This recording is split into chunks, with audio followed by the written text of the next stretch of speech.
never really seen that, I guess. Obviously I'm not a scientist, I don't take bag limits and things like that, but I know a lot of lakes that we fish have good muskie populations and good walleye fishing populations. Mille Lacs, Leech, Green Bay, they've all got muskies in them, and I can't say I've seen where there's been any decrease. Muskie's not that high of a population fish anyway. There isn't going to be that many of them, and they'll eat about anything.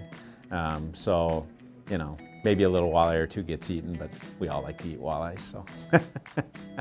Muskies are an incredible fish. I think they're kind of the king of the ecosystem. Low density fish, right? Even in some of the best fisheries, you're not necessarily going to find big numbers of fish. What I find amazing is that some of the very best walleye fisheries I've ever been on were full of smallmouths. They were full of muskies. Some were full of suckers and carp too, okay? But you know what, if you have a fishery and you're not catching walleyes, it's not because of muskies. Either you don't know how to fish and the ecosystem's changed and adapted, and you're going back to what worked 10 years ago, or there's something bigger. It's just like smallmouths, they get a bad rap. Well, maybe part of it might be that every time somebody catches a smallmouth, they throw it back. Every time somebody dangles a lindy rig and catches a leech or a walleye, they kill it. And over time, there gets to be more and more other fish and less walleyes. So that's probably a big part of it. Walleyes just taste too good for their own good. I haven't seen it.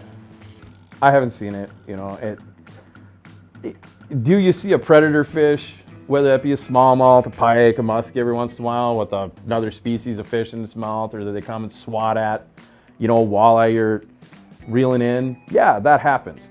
But that's also the nature of a predator fish, where he didn't just go, hey, I'm going to eat that walleye that you're reeling in on a jig. You drugged that walleye by him and presented that to him as a food source, right? So you were the cause of that. And I think that's where a lot of people get that. But muskies affecting walleyes in Mille Lacs, I haven't seen it. I've never seen it. I know there's a small group of people that, they think muskies are the devil and they're the blame all for everything. And I think, if we go back to human nature, and always selecting up to the biggest fish we can keep and trying to get a limit all the time, I think we're more to blame than anything else. I think the last thing I think should be blamed is a muskie. Muskies are a predator fish, just like a walleye is a predator fish. They're going to seek out prey fish that are in abundance, whether that be ciscos in the main lake or small perch and bluegills in the weeds. Certainly do they eat walleyes, I'm sure. They're a predator fish. They're going to take advantage of whatever's in the system, but there's a lot of lakes that I believe by having muskies stocked in it, that the lake is a better lake as a result. It's same thing with northern pike regulations. Some of these northern pike regulations that we're trying to get back to having larger northern pike in some of these systems because they've disappeared. And guess what?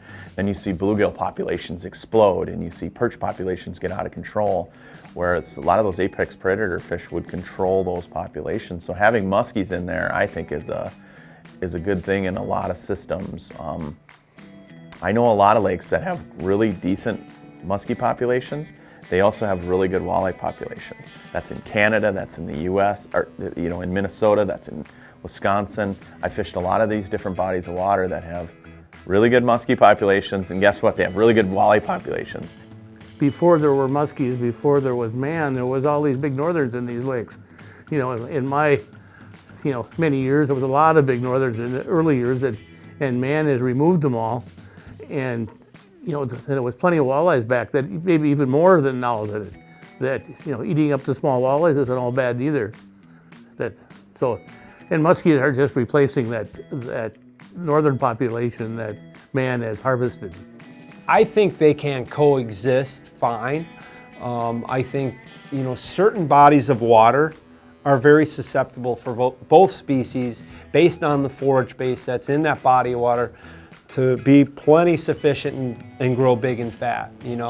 Maybe the lakes that there are some muskies that have no ciscos or sucker forage or very little bait fish population, and do eat walleyes, those particular lakes would suffer. So I think it's really, for the most part, if you ask me, can they coexist and will they be fine forever? Yeah, muskies and walleyes will be fine forever on all the big lakes and in the Great Lakes and everywhere you go. I just think that there are some bodies of water maybe where, there are muskies that are eating a lot of walleyes because there's nothing else for them to eat. Growing up in northern Wisconsin, lakes that were full of muskies, the walleye fishing was always good, and I'm going back decades. Now this big emphasis about muskies threatening walleye populations, people have to understand what muskies eat. They want soft tissue type baits. They want suckers, tulibies, whitefish, they want carp. They want something that's soft. They'll even eat a bass. I believe they'll eat a bass before they'll eat a walleye. A walleye is not their specific food of choice. Will they eat a walleye? I'm sure, if it's the opportunity and it swims by their face and they clamp onto it, there's a possibility, but that's not their preferred lunch. And I think that's what people have to understand. We get in all this controversy, and I think there's just been a misunderstanding about the two fish living in the same community.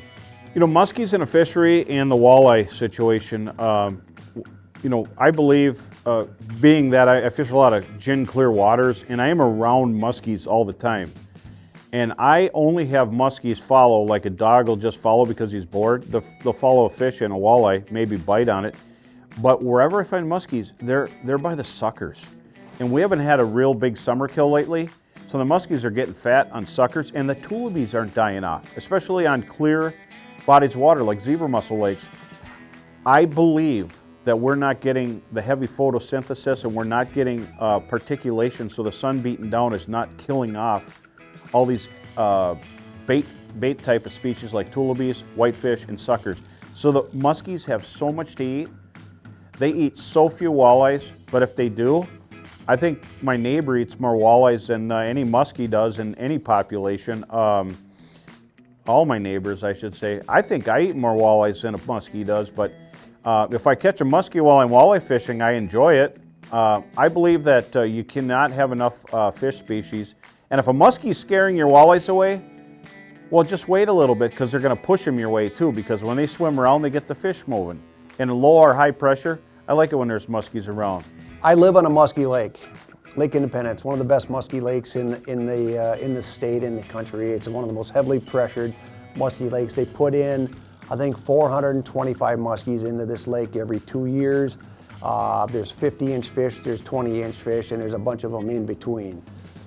It's also one of the best walleye lakes I've fished, and I don't care about the pressure, and it's also a phenomenal crappie lake. Granted, the crappie in the lake are real small. Muskies have coexisted in Leech, in Winnie, in a lot of different lakes over the years. I don't believe that they have an impact on fish. I'm not a muskie fisherman. I fished them, I catch a lot of them.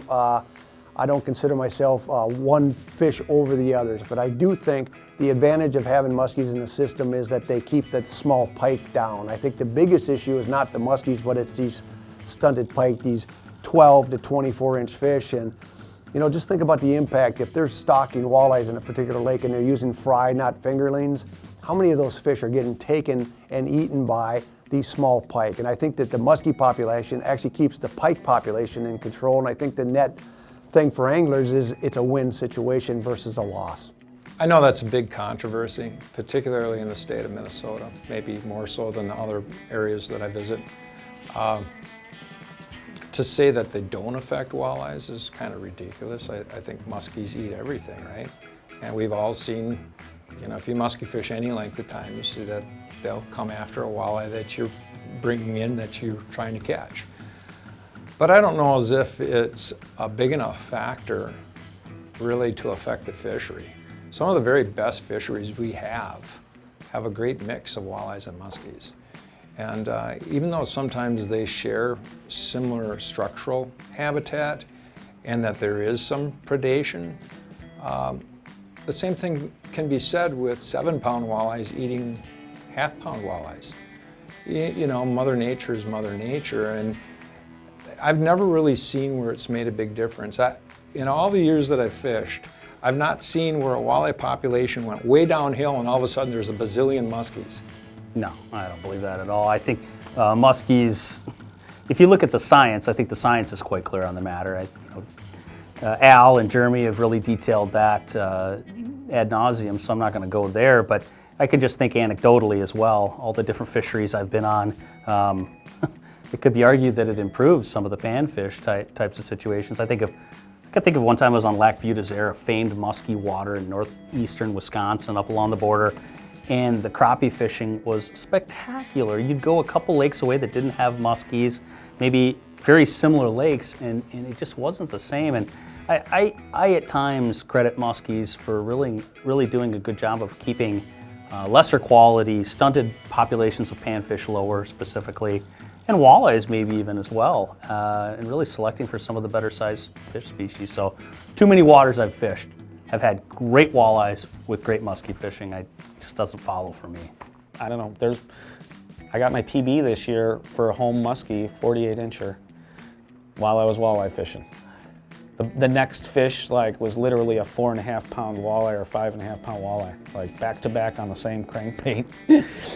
Just put them back, got the photo shoot done, start the pass, bang, on the same spot. So they're swimming together, eating a lot of the same stuff when they're that size. I'm sure they spook them around. I see them when I'm ice fishing, spooking my bluegills around. But they're obviously, muskie's a huge territorial fish. They take up an acre, one fish per acre is a good population of muskies.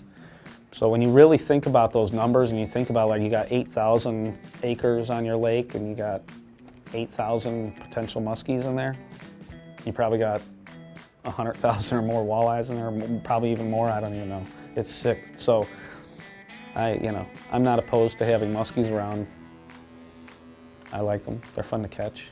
They're good to eat.